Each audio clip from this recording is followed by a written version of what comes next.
درې بجې دي او موږ راغلي یو د غالیګي درې ته دا د غالیګي درې د کرونا د وایرس د وجې نه چې ګرونونه بند دي هر ځای لکه ګرون ته یې نه پرېږدي مازدیګر کې به موږ پریکټس کوو چې اوس دلته راځو شعیب خان شاه ته راغلو او ماشاءالله د غالیګي درې دا روډ چې دی د هغې سره پورې تللی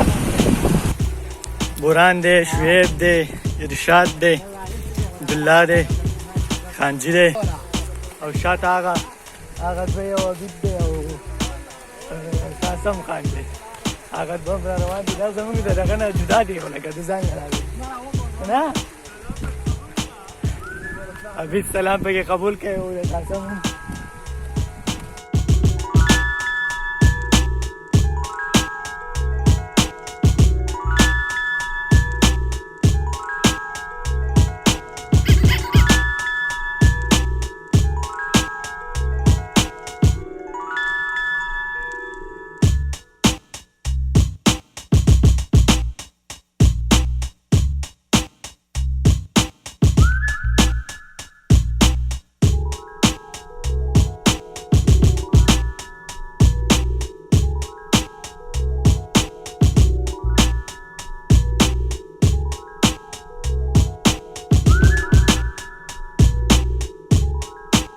دې ته شهیدان وایي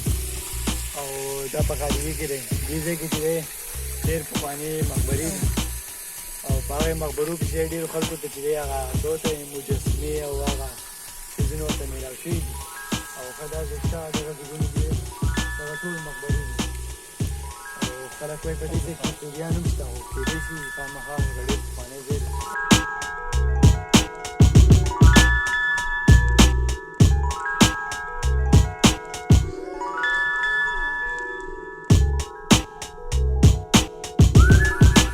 راورسېدې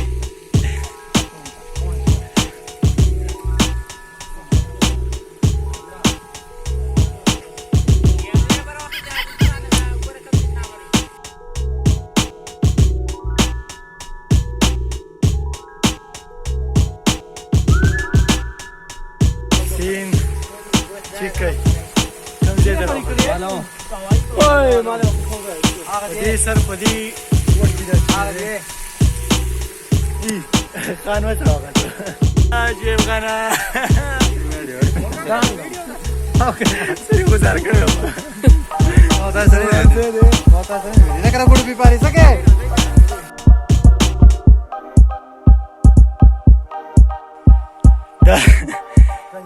دا چې هایکینګ دې په دې ځای باندې هایکینګ وکړه کا دره پاره غټ دات پکار دی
یاره کا دا باسي ګپي څنګه لار ضروره که خپلې اله خوا دې خوا شو که نه دیسې ته به تللی ته به نه ګورې راځئ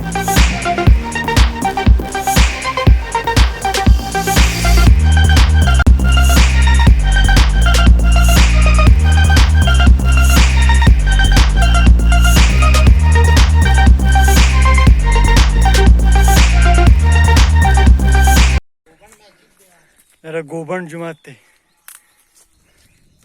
موږ په دې لار روان یو خفه نه شئ دا د ګوبند جومات نه و دا د راجبیګ جومات دی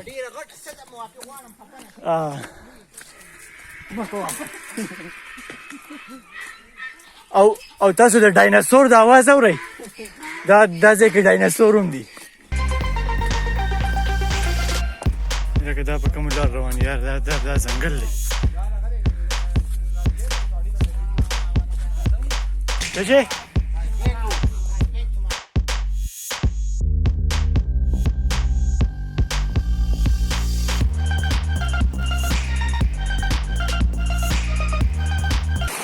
خان جی اسی دا چینی دا کم زین ناغل دی